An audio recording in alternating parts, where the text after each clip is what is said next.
Good evening and welcome. My name is Mark Kinney, and I'm the Senior Vice President of Sales and Marketing for Independent Pharmacy Cooperative. Tonight, as part of the IPC webinar series, we will explore medical at home and ComboMed opportunities presented by Christoper Mangione, President of GeriMed. GeriMed is a trusted partner and for more than a decade has offered independent pharmacies with long-term care and home care cost-effective solutions. I will now turn it over to Chris. Thank you, Mark. This is Chris Mangione, and I'm very pleased and I appreciate the opportunity to present to you ComboMed. And what we're going to go through today, basically, is a little bit of an overview on GeriMed. I'm not quite sure if people are familiar with GeriMed. We've had a very nice long-standing relationship now with IPC for a little over 3 years. And we are the original LTC GPO PSAO in the country. GeriMed has been operating for 37 years. We are an independent like you, and our goal is to support long-term care providers nationally. So that's who we are. And a little bit more about our service offerings. So as a GPO, obviously, we have purchasing contracts that are specific and unique to the long-term care space.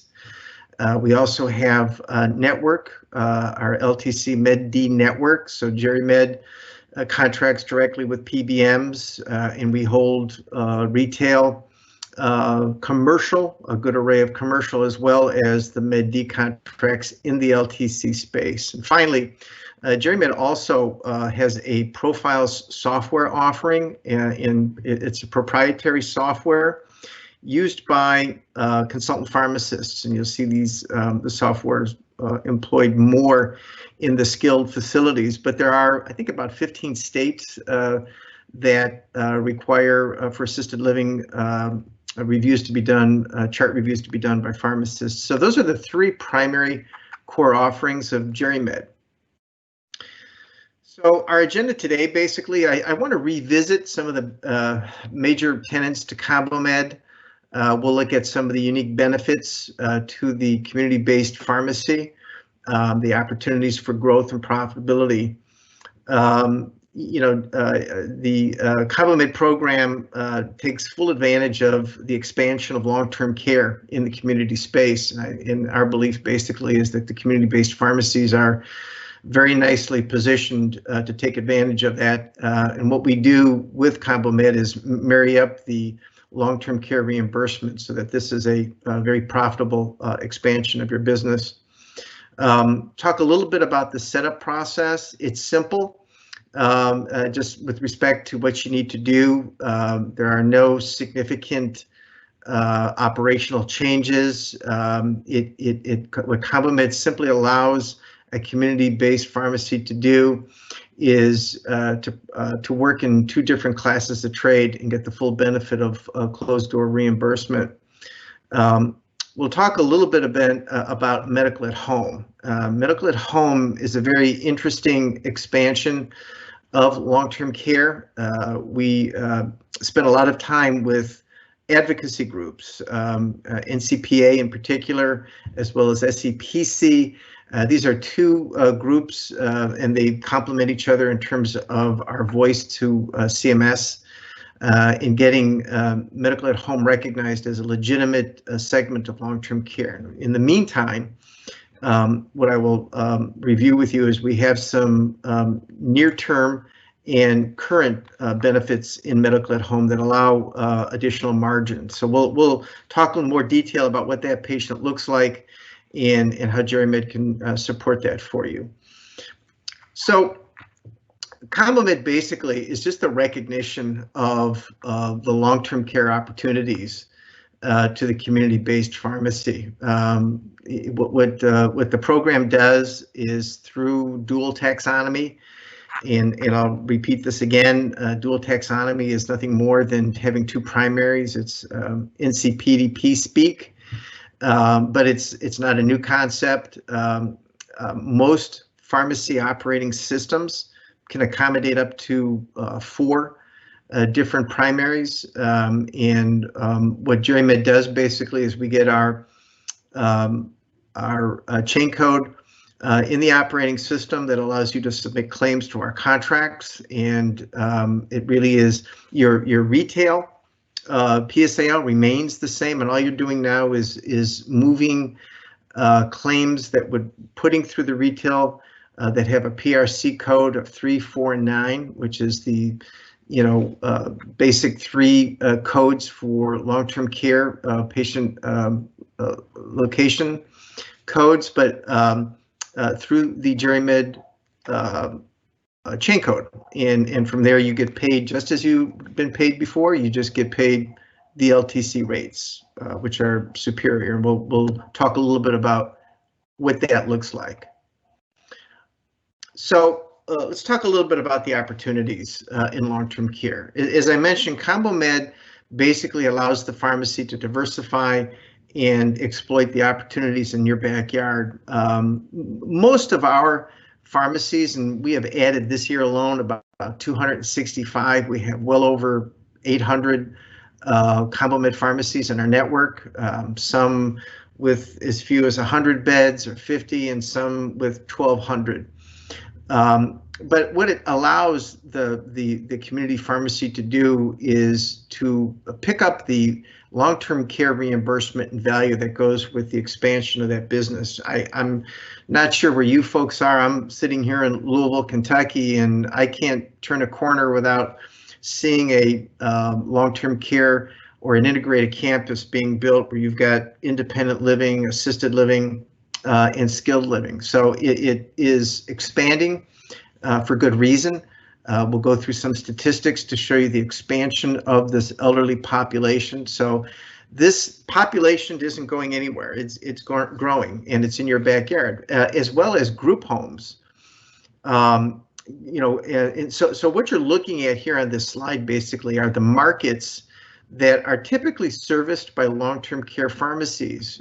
There's hospice opportunities, developmentally disabled. So it is a very robust market, not just assisted living or the traditional long-term opportunities that most people are familiar with. And again, part of what GeriMed does as a support to our pharmacies is help identify for them, refine some of the opportunities that they think they see. We have links and a toolbox and all kinds of materials that help them kind of comb through the community to look for opportunities, but there's no shortage of them. Medical at home being a very significant one. So let's go through some of just the basic benefits of ComboMed. So as I mentioned earlier, there is a significant increase in reimbursement, and I'll have a slide to follow that will quantify for most folks, because one of the most frequent questions we get is, well, what's the minimal number? And to ask that question, I would say we've got folks who come in with maybe 30 or 35 patients. The real question basically is it stable business, and is there an opportunity to grow it? Getting the network set up, it's probably about a 65 to 90 day process, and most of the contracts, 85%, are realized within a very short period of time, a matter of weeks. But then there's certain PBMs like Express Scripts and Caremark that we need to do a contract directly with you, and it's difficult. Truth be told, PBMs are difficult. But the fact of the matter is, if one has as few as 35 beds that they're servicing, and they're yours, for an indefinite period of time without really a whole lot of threat, I would say jump into it. If you've got 50 plus, all the better. You'll see the numbers that correlate with that for the financial return. The other thing that I want to mention to you in the world of long-term care is we have no DIR in any of our contracts with any of our payers, and that's just a tremendous windfall, that in itself. We typically estimate DIR to cost anywhere from 8 to 12% of your ingredient cost, and I think that's very conservative.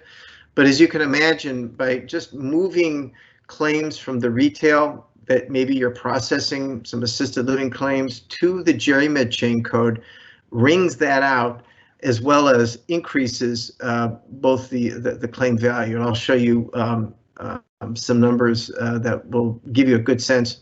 We give people a very good conservative increase of roughly, I think it's about $3 per claim increase, but that's minimal because that does not include the DIR.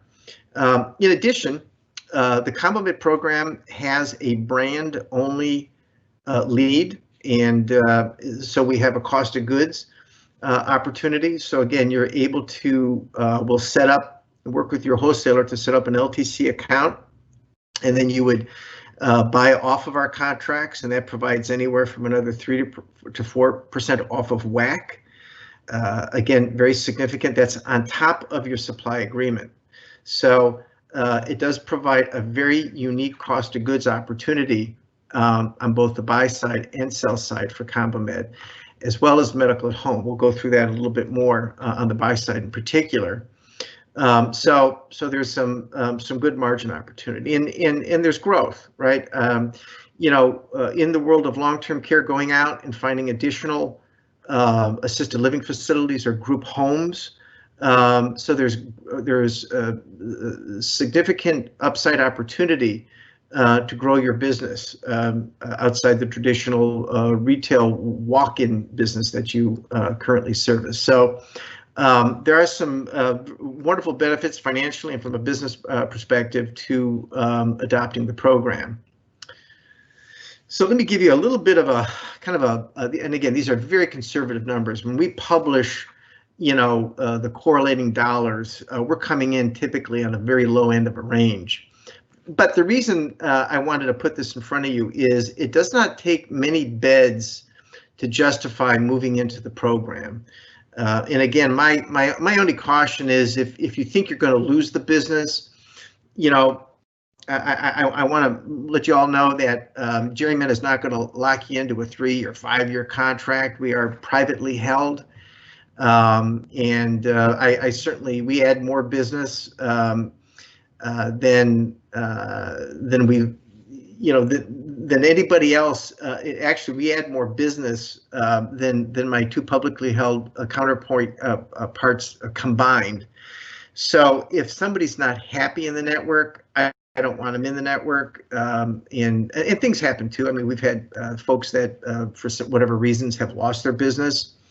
We would suspend and let people out of contracts, and I say that to you because your decision to get in really is if you feel you've got some good substantial business, some group homes and assisted living, and you think you can grow it, by all means jump in. It doesn't take that many beds to see a substantial increase in your revenue. 50 beds with just basic assisted living provides $1,000 per month of new revenue, and that does not include the drop you're going to see in the DIR, which is another 8 to 11%. So it is enormously more lucrative than anything you're going to do on the retail side.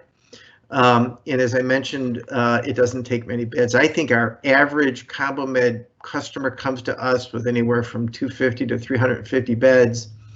And we typically see anywhere from a 10 to 15% increase year over year in their business because, a savvy operator knows, where the good business is and will go out and procure more beds relationship wise with other assisted living homes. So this gives you a little bit of a kind of a quick and dirty look at what the reimbursement picture is.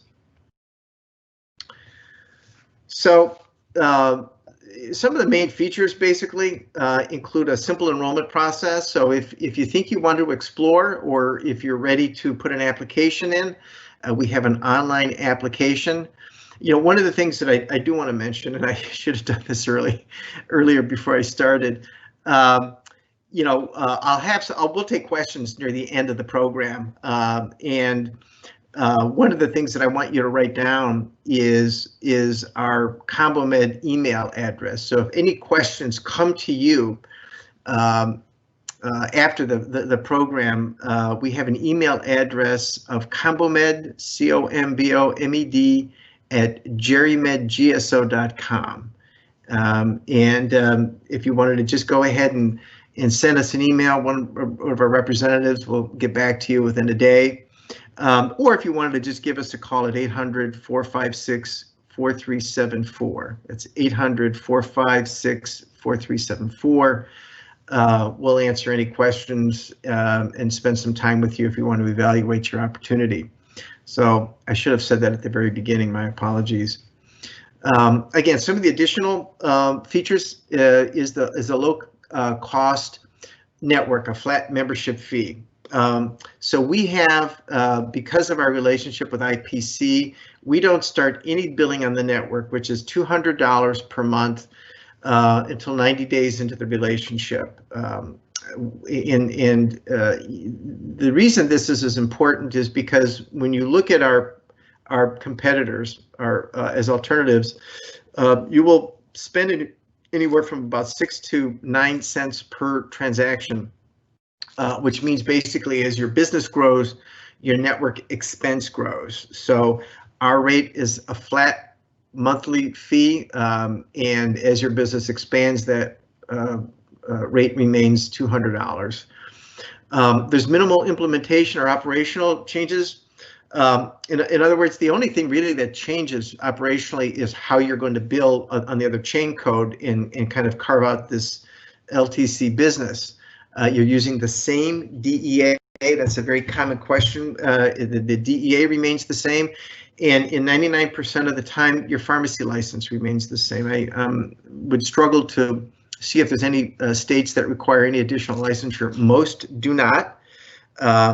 You basically just, your definition of long-term care as a provider is dictated by CMS. So there really isn't any other entity that would carve out any other type of criteria in most cases. I'm sure New York or some other state would have an exception to it, but the long-term care pharmacy provider is very specifically identified by CMS, and I do have some slides where you could see there's 10 specific service requirements, and GeriMed helps you with those, either directly or indirectly or contractually, but once meeting that criteria from CMS's perspective, you're an LTC provider. We also work with the majority of just about every software provider to achieve the dual taxonomy. Some are easier than others, but again, if you have any questions as to the suitability of your software, give us a call or email us, and we will be more than happy to give you some feedback on that. You have a dedicated account manager, which is very nice to have a go-to person. We are all at GeriMed easily accessible, myself included, as well as our leadership team in the event that you have any questions or issues. And of course, you have access to the GeriMed portal, which provides a litany of data and reporting, all of which are designed to help maximize your reimbursement opportunities. I touched on briefly the consulting software. The reason I'm getting back to this is because this is a proprietary, very intuitive, very well written software package that GeriMed owns and administers. Again, it's predominantly applicable in skilled, but there are about 15 states that do require some type of consulting and evaluation of medication chart, medication reviews. It is a billable service, quite frankly, and it's a great retention tool, and some of the outputs on this thing are just wonderful in terms of reports. So if you have questions about the Profiles program, again, we'd be happy to talk to you about it, but it is one of our primary offerings. So the account setup essentials, what are you going to be doing? Well, the first thing we're going to do is get you an LTC account set up with your wholesaler. This is important because this is how you access our purchasing contracts. As I mentioned earlier, there are substantial discounts off of whack on top of your supply agreement. So it's a very lucrative opportunity to add some margins. As I mentioned, GeriMed has for our ComboMed program a brand-only lead, and really what that means is, you know, our point is not to step on toes selling generics, which makes us very compatible with the IPC groups. We try to make it easier for us to work with the wholesalers. So we're good good partners in that. I think we complement each other. We become your primary LTC GPO. No biggie. You probably don't have an LTC GPO. We're now your primary, so you have your, you could have a another retail buying group, but we're now your primary LTC GPO. So your retail contract cost of goods now applies to your lower branded. So if you've had a supply agreement that gave you, 5.5% or 6% off a WAC, you get that plus the additional WAC discounts off our contract. So you can see, there's a substantial discounts in getting those branded drugs purchased through the LTC account. There's no, what your wholesaler will do is aggregate the total costs, so you're not seeing any type of irregularities with your purchase volume and those disincentives or negative impacts. So we've thought this through, and we work very closely with all wholesalers to make sure that the relationship doesn't torque out any of your other opportunities.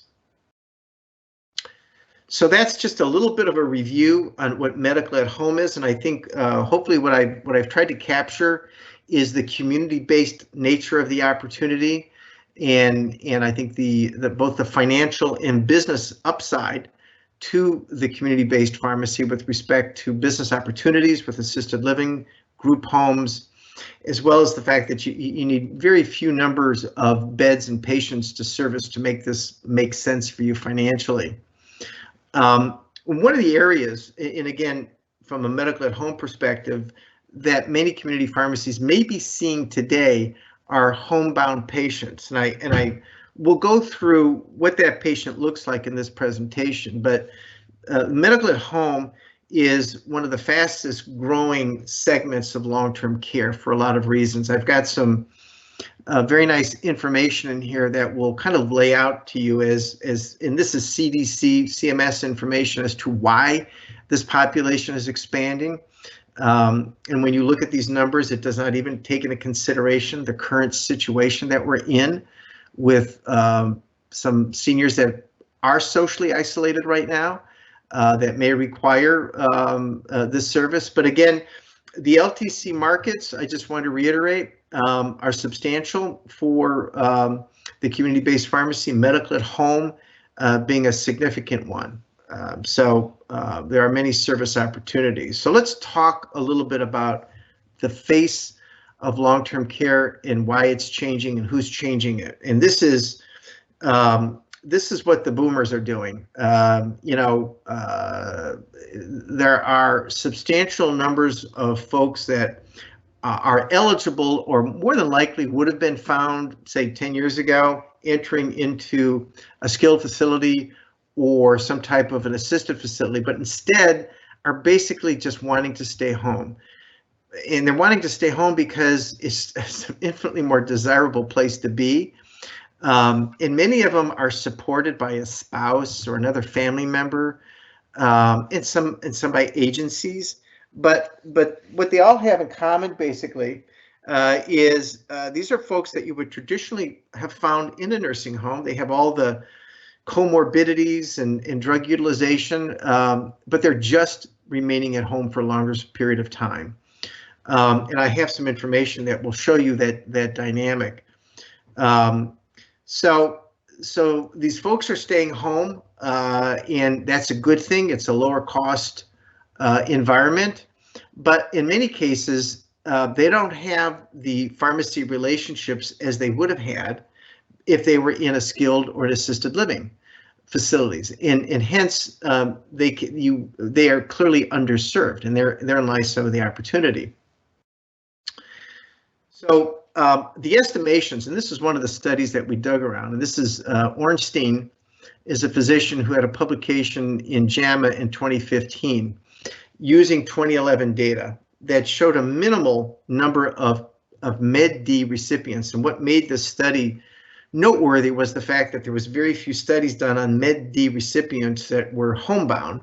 So Ornstein did it, and basically what they concluded is at the very least, there's about 2 million patients. And I say this because this is 2011 data. This is 9 years ago. So you can only imagine what that number is today.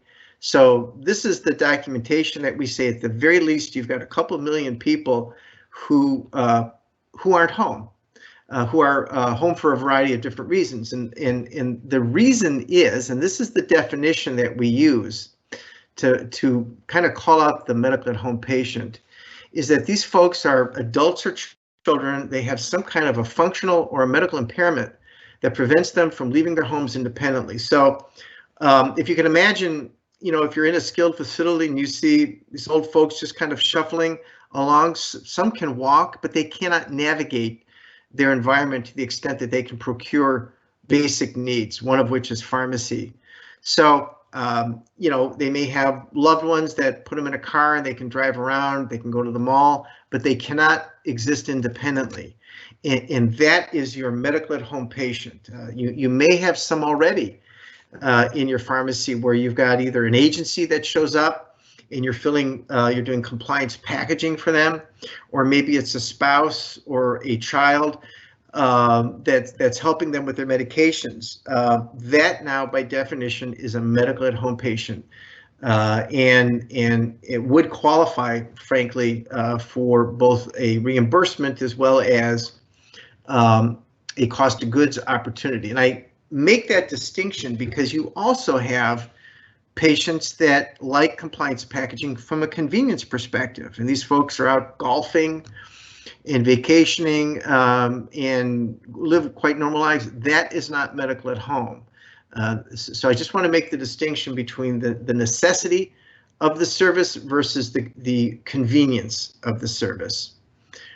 So let me drill into a little bit of some of the CDC and CMS data. So 2019 was the last publication of the CDC statistics. The first thing I want to throw out to you is that 10,000 people per day age into the Medicare pool, which is why when I say to you there was 2 million people 9 years ago, that has grown substantially. And I've got some other information where you're going to see some very quick spikes of people aging into the system.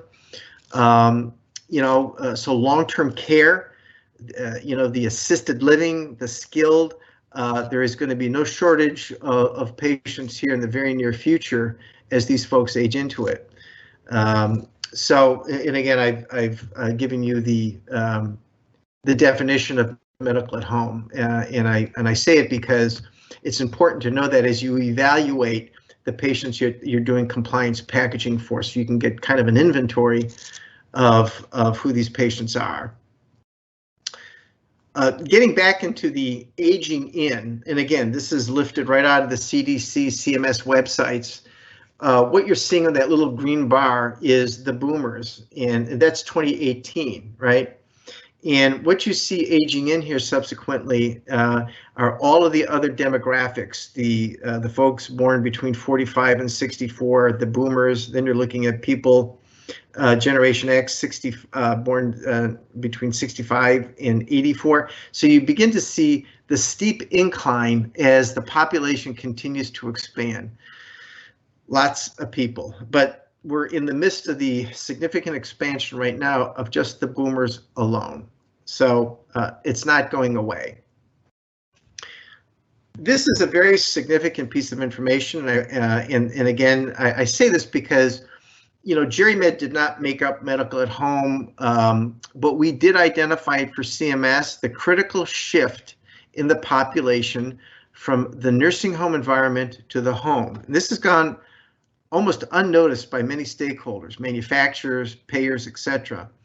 And this is evidenced when you look at, if you look at the very middle, the nursing home population remains flat at 1.3 million. And if you go back to the previous published information of several years ago, that number hasn't changed. Where you see the expansion is assisted living and home health care. Now, medical at home is going to be a subset of home health care, because obviously there's some folks there that can still live independently, but clearly you're going to have agencies that are seeing some of these people, and you're also going to have medical at home patients that are not being seen by home health agencies. So that number is going to be somewhat understated. But the most interesting part of this chart is when you look at pharmacy affiliations. The nursing homes show a 97.2% pharmacy affiliation. Well, CMS requires them to contract with pharmacies. That number should be 100%. Can't tell you why it's 97.2, but as a result of that, there is a very close service relationship in pharmacy support found in a skilled facility. You'll see that the 83.6% with assisted living, again, very high pharmacy support.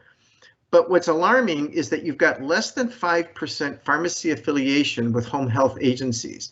So in other words, the medical at home population is grossly underserved, and which is opportunity for the community pharmacy. But again, when we bring this information to the payers, what we identify is you've got risk product, you've got MAPD in that, and you've got patients that are not getting medications at all. And so it's an underserved population, and it's an expanding population.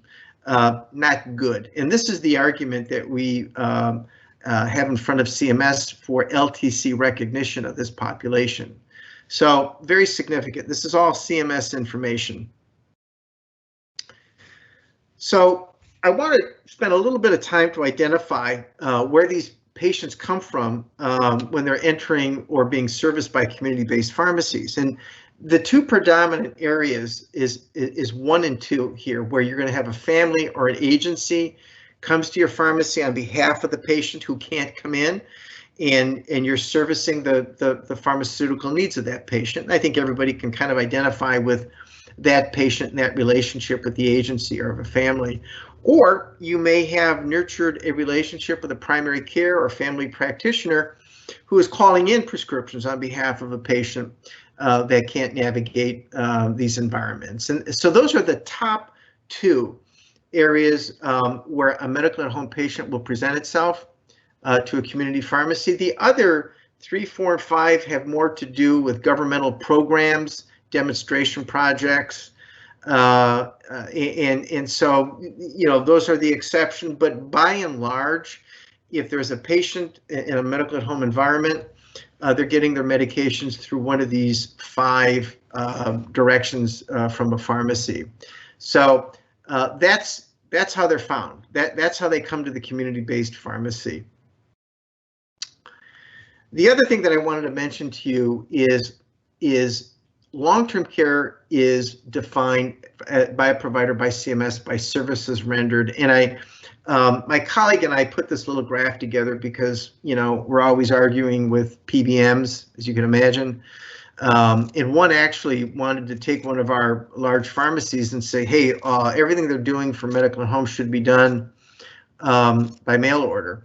And we periodically get these little land grabs. And what we had to show basically was the services that were being provided by the pharmacy.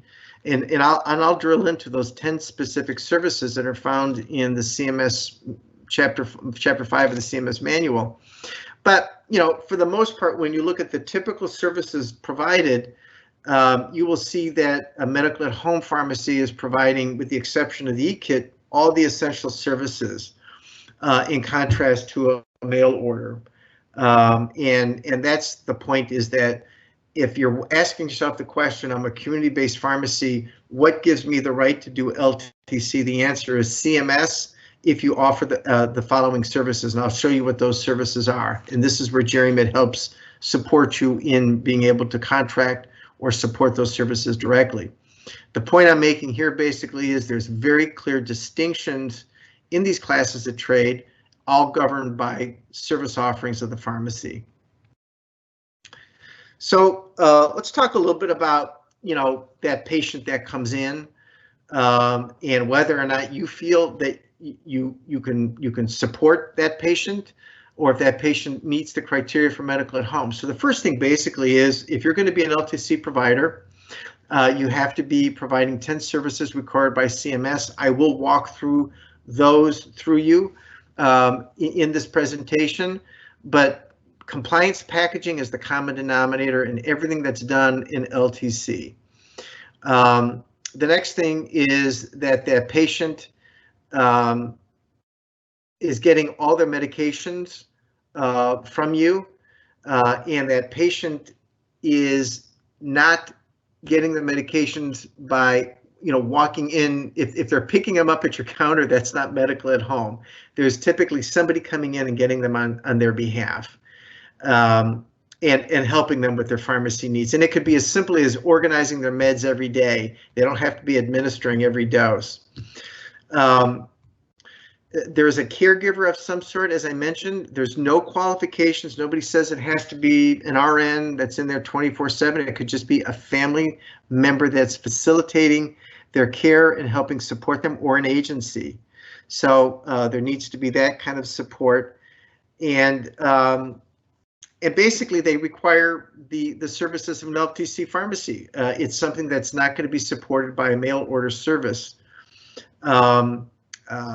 Mail order will claim that they do compliance packaging, but they, without any question, do a 90-day fill. Everything that we're doing here is 30 days, and there are some clinical support services that are done that, without any question, are never done by mail order. So this is kind of the general criteria that the pharmacy and the patient will qualify to do a medical at home or LTC in general.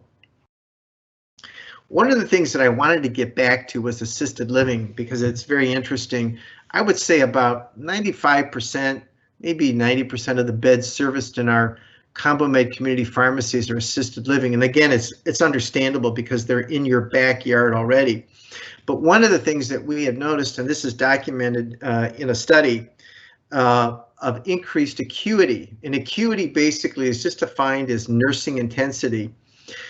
This supports the notion that patients are staying home, they're staying home longer, and then they're entering the LTC system, the traditional assisted living and skilled, a lot more nursing intense.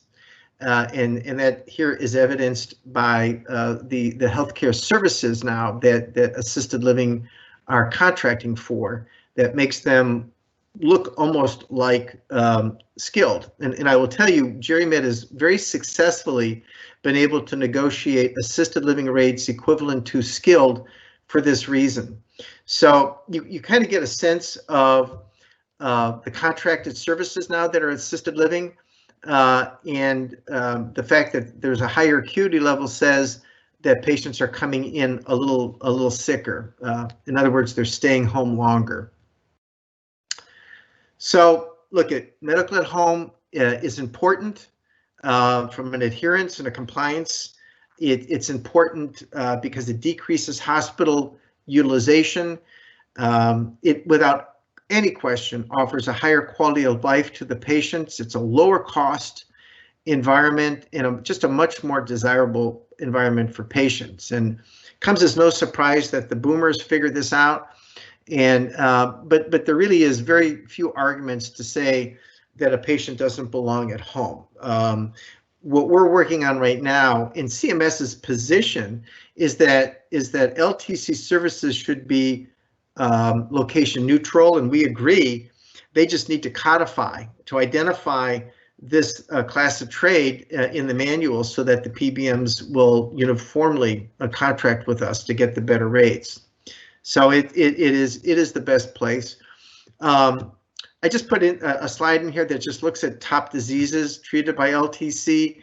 Again, when you look at drug utilization, there is some commonality. The demographic is fairly predictable, but just for your own edification, this is typically the types of disease states that are supported with either some kind of maintenance medication in the type of chronic diseases that you'll see in the demographic themselves. I wanted to get to the service criteria, and this is in Chapter 5 of the CMS manual.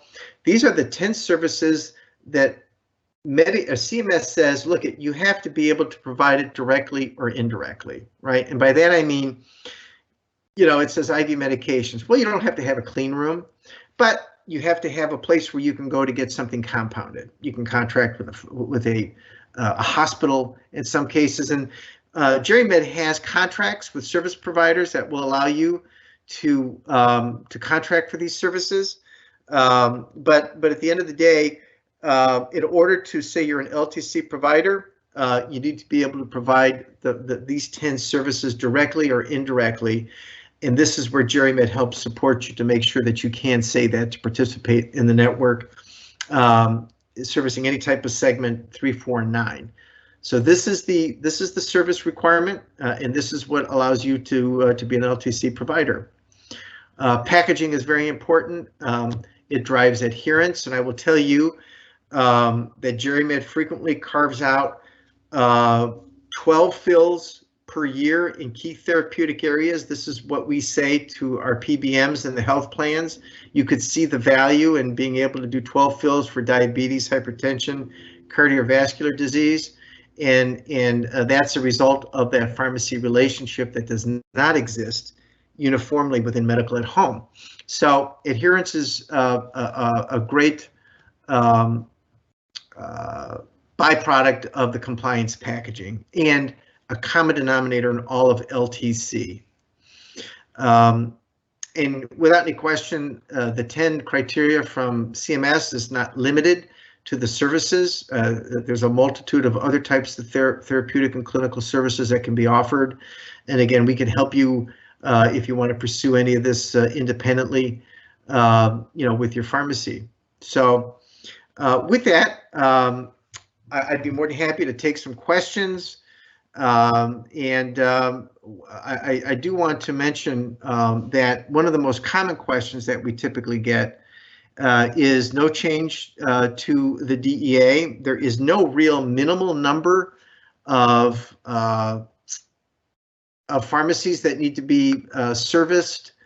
Again, our position on it typically is as long as the business is stable, you're typically in good shape with 35 to 50 to enter the program. And if your business goes away or if there's any kind of a downturn, GeriMed is not going to, trust me, I'm the president of the company, we're not going to hurt you contractually. If somebody needs to leave the program, we'll let them go. And I will tell you, in maybe the 3.5 years that we've stood this program up, I think that has only happened maybe 5 or 6 times. We're here to support and enhance your bottom line. So with that, if there's any questions, I'd be more than happy to field any.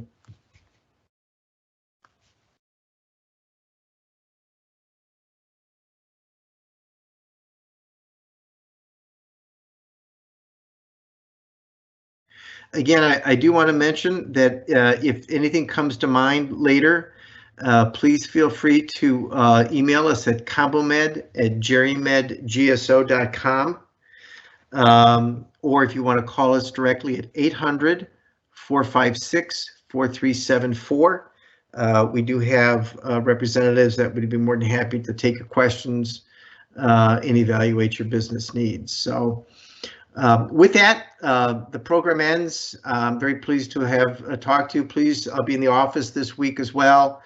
If you wish to talk, call us, and we'll be there to help assist you. Thank you for your attention, and have a nice evening.